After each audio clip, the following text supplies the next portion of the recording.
This video is provided by www.compressor-source.com. Today we are here to tell you about the pressure switches on a compressor, on how to tell if they are not working or if they are working properly. We have two different styles of pressure switches here.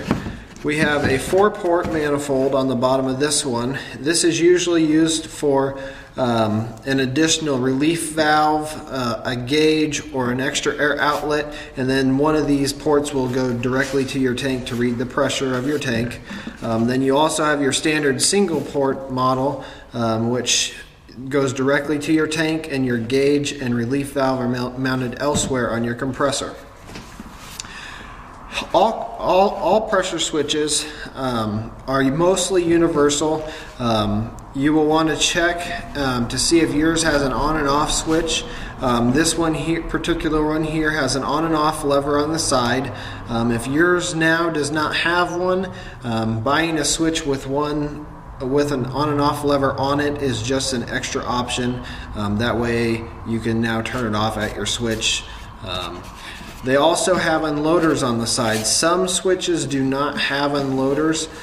If yours does not have an unloader that you have now, just ignore it. Don't use it for anything. The switch will still work fine and do what it's supposed to.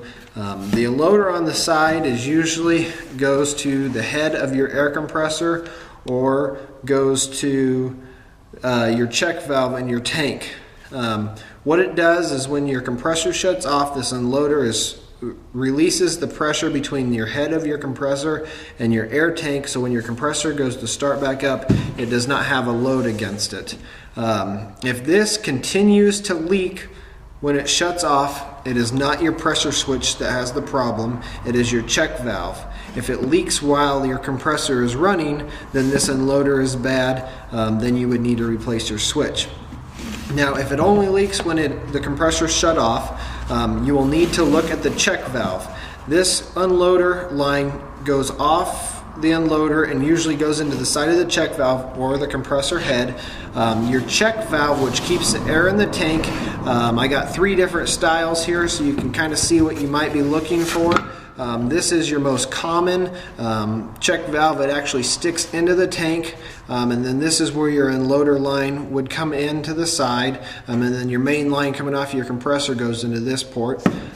This is an inline style, which is usually screwed onto the side of your tank, and you have your main line coming in and your unloader line. And then on a lot of compressors that are made overseas, you'll see this type of check valve where the plunger is actually in the side. You have this goes into your tank, and your main line coming off your compressor goes into this port. But that's some of the styles to look for, but that would be what was wrong with your compressor if this unloader valve is leaking while it's shut off.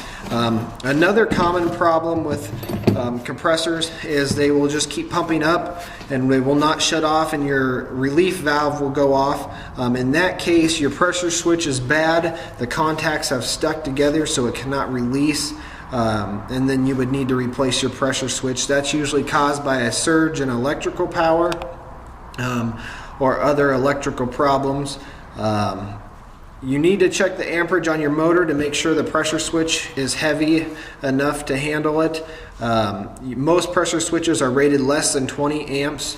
If you have a larger compressor, you can get pressure switches that are rated up to about 25 amps depending on the model. If you have a magnetic starter on your compressor, that's usually found on industrial size air compressors, you will only have 2 wires going into your pressure switch instead of your normal 4. The 2, basically one will go to motor and one will go to line. In that case, all your pressure switch is doing is telling your starter when to turn it on and off. If you have a starter, the amperage of the switch does not matter. Since the main power is not going through the switch, you can get any pressure switch that has the right pressure settings and the options you need. A normal pressure switch wired in will have 4 connections. You'll have your 2 motor wires, your 2 line wires, and your 2 grounds. For your normal hookups, that will always be what you see.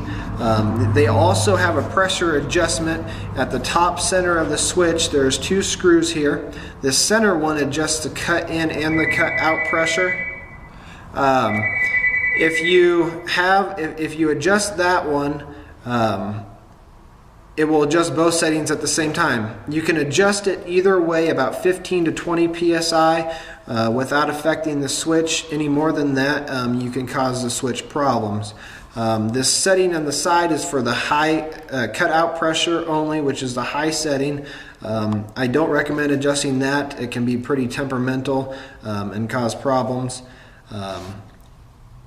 Other than that, basically the switches are pretty universal. If you have any more questions, you can look on our website online at www.compressor-source.com. Thank you for watching our video, and we hope you get your compressor fixed. Thanks.